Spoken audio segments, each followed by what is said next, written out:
آخر آرچر تھک کر واپس رہائشی کمرے میں آ کر بیٹھ گیا۔ گرین ولی کہاں گیا؟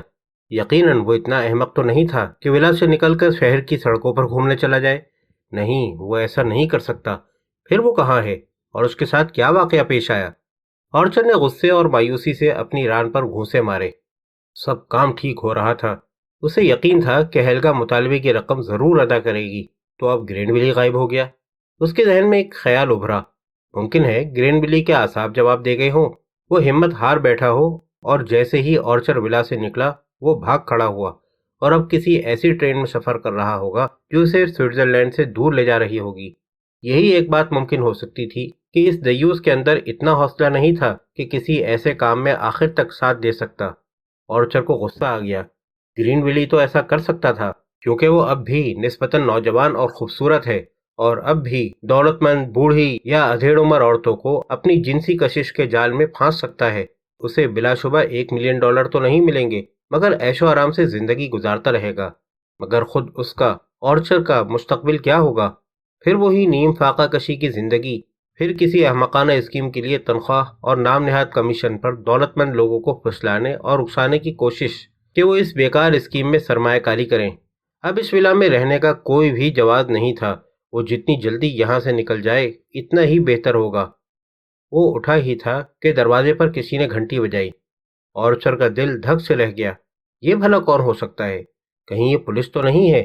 اگرچہ یہ معلوم نہیں تھا کہ ہیلگا نے پولیس میں رپورٹ کر دی ہو، مگر اس کے رد عمل کے بارے میں کبھی یقین سے کوئی بات نہیں کہی جا سکتی تھی۔ گھنٹی دوسری مرتبہ بجی اور آرچر کو مجبوراً دروازہ کھولنا پڑا۔ سامنے برنی کھڑا تھا۔ ہیلو مسٹر آرچر، تم سے دوبارہ مل کر بڑی خوشی ہوئی۔ کیسے مزاج ہیں؟ اس نے مسکراتے ہوئے پوچھا۔ آرچر کا ذہن تیزی سے کام کرنے لگا۔ اس چالاک اٹالین کی آمد گرین ولی کے غائب ہونے کا جواب تو نہیں؟ تمہیں دیکھ کر تعجب ہوا، آرچر سنبھل کر بولا۔ یہاں کیا کر رہے ہو؟ ہمیں کچھ معاملات پر بات کرنی ہے۔ برنی آرچر کو ایک طرف ہٹا کر اندر آ گیا اور اطمینان سے ایک کرسی پر بیٹھ گیا۔ گرین ولی کو اغوا کر لیا گیا ہے، اس نے کہا۔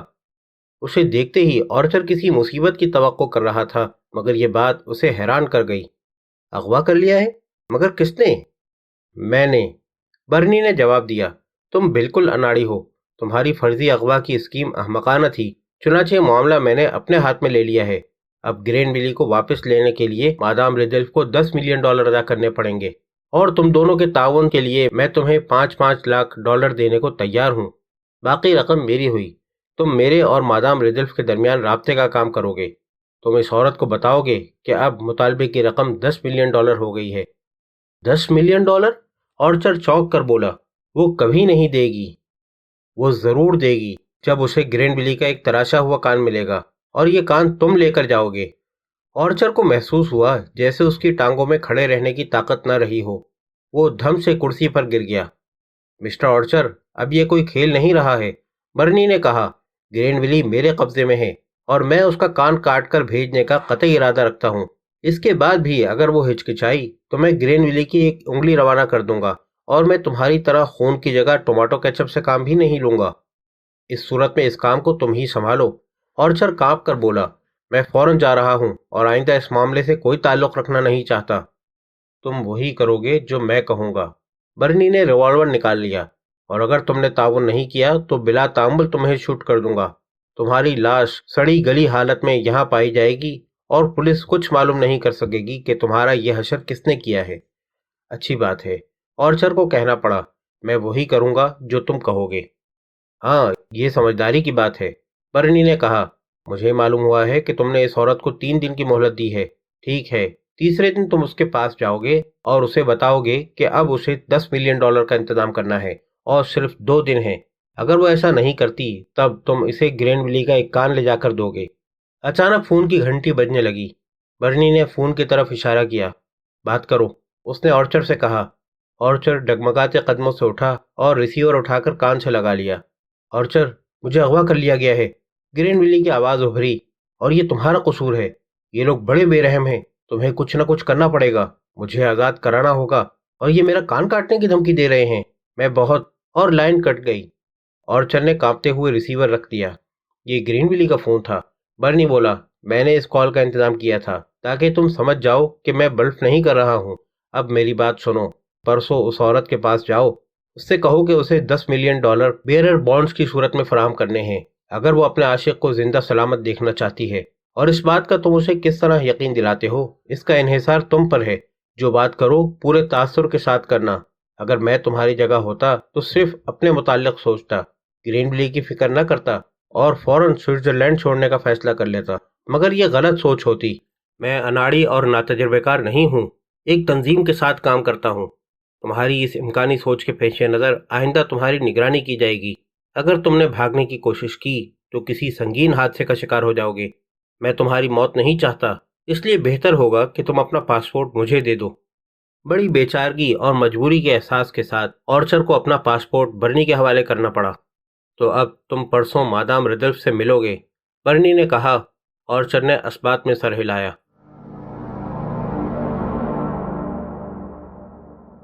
برن تک کے طویل سفر کے دوران ہیلگا کو بار بار ہینکل کے چہرے کے افسردہ تاثرات یاد آتے رہے۔ وہ جانتی تھی کہ اس کے بغیر اس کی زندگی میں ایک ایسا خلا پیدا ہو جائے گا جسے پر کرنا مشکل ہوگا۔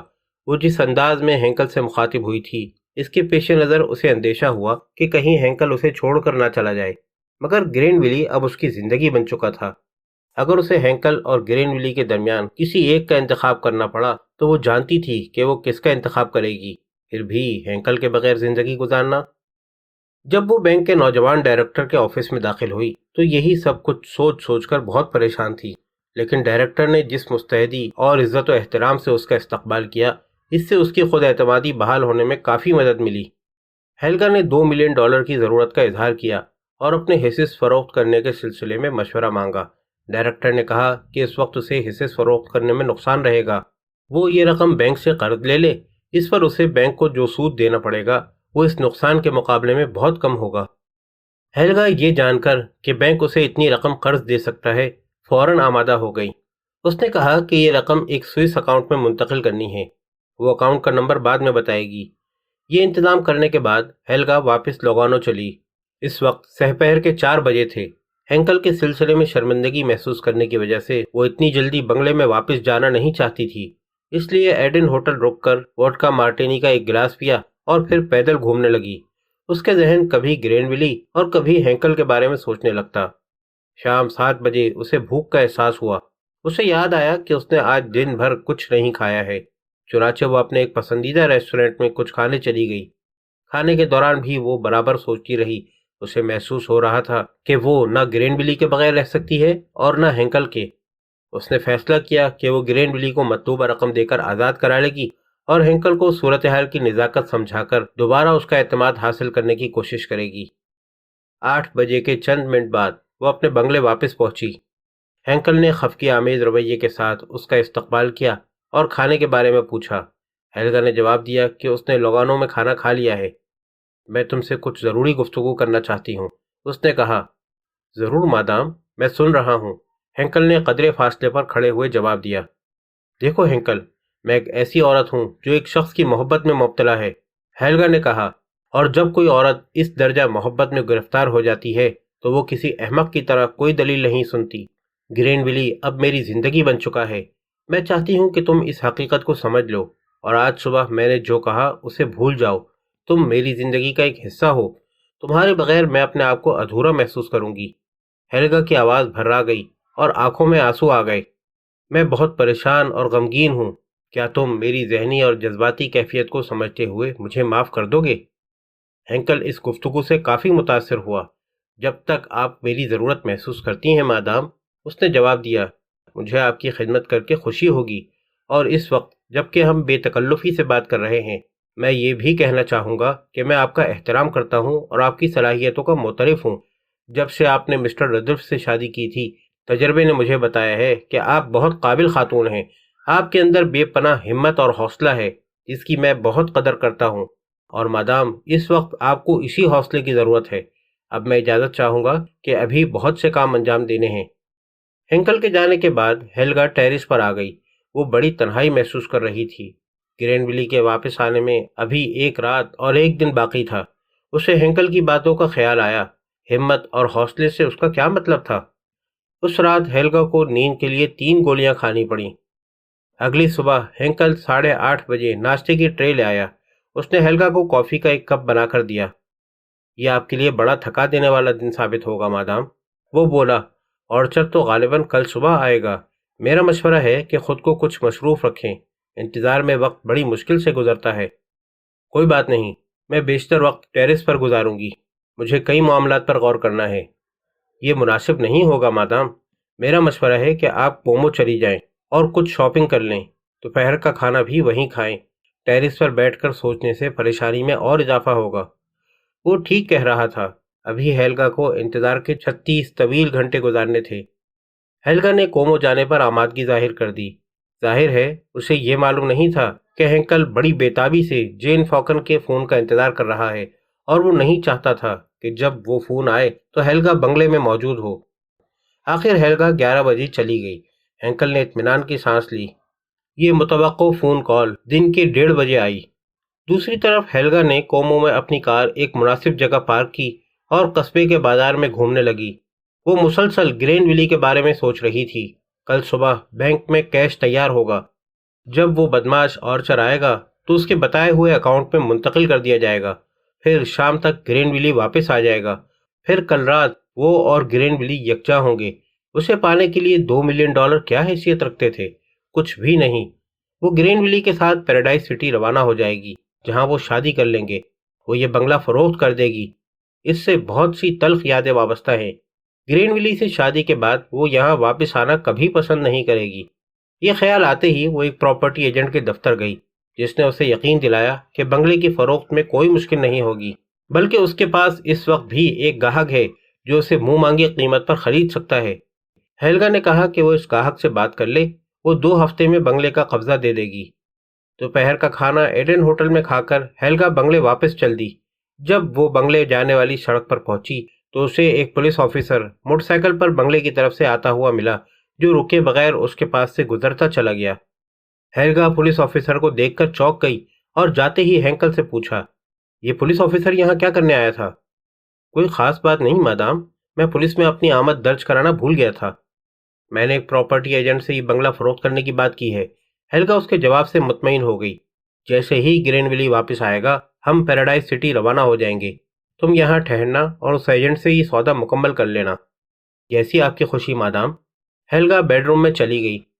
ہینکل نے دروازے اور کھڑکیاں بند کی اور وہ بھی اپنے کمرے میں پہنچ گیا، جہاں بستر پر ایک بھاری بھرکم لفافہ رکھا تھا۔ یہ لفافہ وہ پولیس آفیسر لایا تھا۔ اپنا چشمہ لگا کر ہینکل نے لفافے سے کچھ کاغذات نکالے اور جین فاکن کی بھیجی ہوئی رپورٹ پڑھنے لگا۔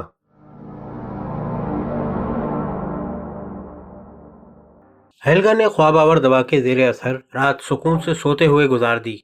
صبح ہینکل حسب معمول اس کا ناشتہ لے کر آیا۔ آج رات کسی وقت گرین ویلی واپس آ جائے گا، ہیلگا نے ہینکل سے کہا۔ تم میری چیزیں پیک کر دینا، کل میں اور وہ پیراڈائز سٹی روانہ ہو جائیں گے۔ مناسب ہوگا کہ مسٹر آرچر کا انتظار کر لیا جائے، ہینکل نے جواب دیا۔ جب وہ چلا جائے گا تو میں سامان پیک کر دوں گا، کوئی گڑبڑ نہیں ہوگی۔ ہیلگا نے چونک کر اس کی طرف دیکھا۔ کیش تیار ہے، گرین ویلی رات تک واپس آ جائے گا، پھر آرچر کی آمد کا انتظار کرنے کی کیا ضرورت ہے؟ ہینکل نے کوئی جواب نہیں دیا اور واپس چلا گیا۔ ہیلگا نے غسل کیا، لباس بدلا اور ٹیرس پر آ کر بیٹھ گئی۔ اس وقت 9:45 بجے تھے تب ہینکل ٹیرس پہ آیا اور ہیلگا یہ دیکھ کر چونک گئی کہ اس نے اپنا سفید کوٹ نہیں پہنا ہے۔ ایک لمبا سا لفافہ لیے وہ اس کے پاس آیا۔ مادام رڈولف، وہ سنجیدگی سے بولا، میں تم سے کچھ کہنا چاہتا ہوں، تمہارے ملازم کی حیثیت سے نہیں بلکہ ایک دوست کی حیثیت سے جسے ہر حال میں تمہارا مفاد عزیز ہے۔ کیا بات ہے؟ ہیلگا نے حیرت سے پوچھا، تم نے اپنا کوٹ کیوں نہیں پہنا ہے؟ اگر تم یہ فیصلہ کرو کہ جو کچھ میں تمہیں بتانے والا ہوں وہ تمہارے لیے قابل قبول نہیں ہے، تب میرا ارادہ ہے کہ میں یہاں سے فوراً رخصت ہو جاؤں۔ اور پھر ہیلگا سے اجازت لیے بغیر وہ ایک کرسی پر بیٹھ گیا۔ یہ ایک ایسی حرکت تھی جو اس نے آج تک کبھی نہیں کی تھی۔ ہیلگا صرف اسے گھورتی رہ گئی۔ رخصت ہو جاؤں؟ مگر میں تو سمجھ رہی تھی کہ تمہیں حالات کا احساس ہو گیا ہے۔ احساس کرنے کی ضرورت مجھے نہیں، تمہیں ہے، اس لیے کہ تم بخوبی سمجھ سکو۔ یہ ضروری ہے کہ میری بات بغیر کسی مداخلت کے سنو، اور اس کے بعد بے شک تمہیں اختیار ہے کہ میں جو کچھ بتانے جا رہا ہوں اسے قبول کر لو یا مسترد کر دو۔ ہیلگا کو محسوس ہوا جیسے کوئی سرد لہر اس کی ریڑھ کی ہڈی میں اتر گئی ہے۔ مجھے یہ سب کچھ بڑا عجیب معلوم ہو رہا ہے ہینکل، لیکن بہرحال تم جو کچھ کہنا چاہتے ہو کہہ ڈالو۔ میری ایک بھانجی ہے مادام، میری بہن کی بیٹی۔ 15 سال قبل اس نے ایک فرانسیسی جین فوکن سے شادی کی تھی اور وہ لوگ پیرس میں رہائش پذیر ہو گئے۔ جین ایک پولیس آفیسر تھا۔ شادی کے بعد اس کا تبادلہ انٹرپول میں ہو گیا۔ وہ بہت ہوشیار اور ذہین آدمی ہے اور پچھلے برسوں میں ترقی کرتے کرتے اسسٹنٹ کمشنر بن گیا ہے۔ مجھے بہت افسوس کے ساتھ یہ بتانا پڑتا ہے مادام کہ جب میں نے گرین ویلی کو دیکھا تو مجھے اس کی شخصیت کے بارے میں شکوک و شبہات پیدا ہو گئے۔ کل میں نے اپنے بھانجے داماد فوکن کو فون کر کے یہ معلوم کیا کہ آیا انٹرپول میں گرین ویلی کا کوئی ریکارڈ ہے؟ تمہیں ایسی حرکت کرنے کی ہمت کیسے ہوئی؟ ہیلگا کا چہرہ سفید پڑ گیا۔ رشک و حسد سے تمہارا دماغ خراب ہو گیا ہے۔ میں مزید کچھ سننا نہیں چاہتی۔ میں جو کچھ کہنا چاہتا ہوں تمہیں سننا ہی پڑے گا مادام، ہینکل نے افسردگی سے کہا۔ میرے پاس وہ تمام ثبوت موجود ہیں جو میری باتوں کو سچ ثابت کرتے ہیں۔ گزشتہ رات ایک پولیس آفیسر وہ ریکارڈ لے کر آیا جو میرے کہنے پر فوکن نے بذریعہ ہوائی ڈاک بھیجا تھا۔ یہ اس ریکارڈ کی فوٹوسٹیٹ کاپی ہے اور یہ حقیقت ہے کہ جرمن پولیس 3 مرتبہ غیر قانونی شادیاں کرنے کے جرم میں گرین ویلی کی تلاش میں ہے۔ غیر قانونی شادی؟ ہیلگا کانپ گئی۔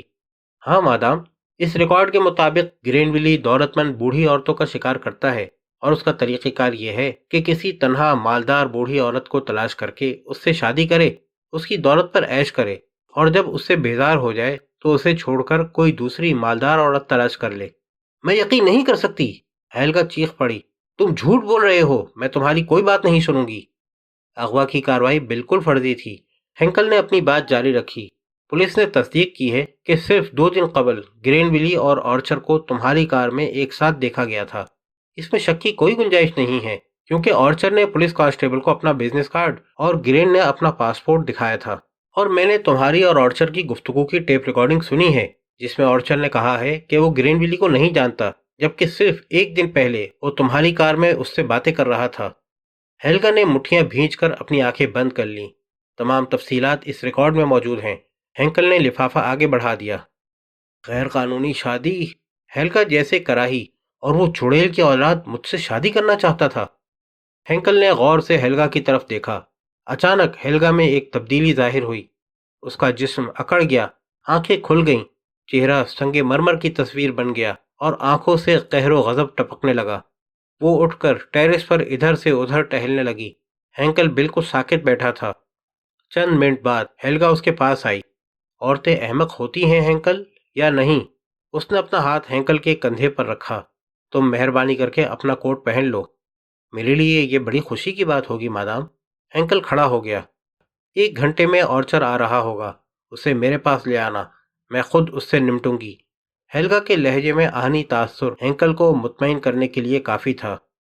بہت اچھا مادام، اس نے جواب دیا، اور جب وہ ٹیرس سے چلا گیا تو غصے سے کھولتی ہوئی ہیلگا نے لفافے میں رکھے کاغذات نکالے اور انہیں پڑھنے لگی۔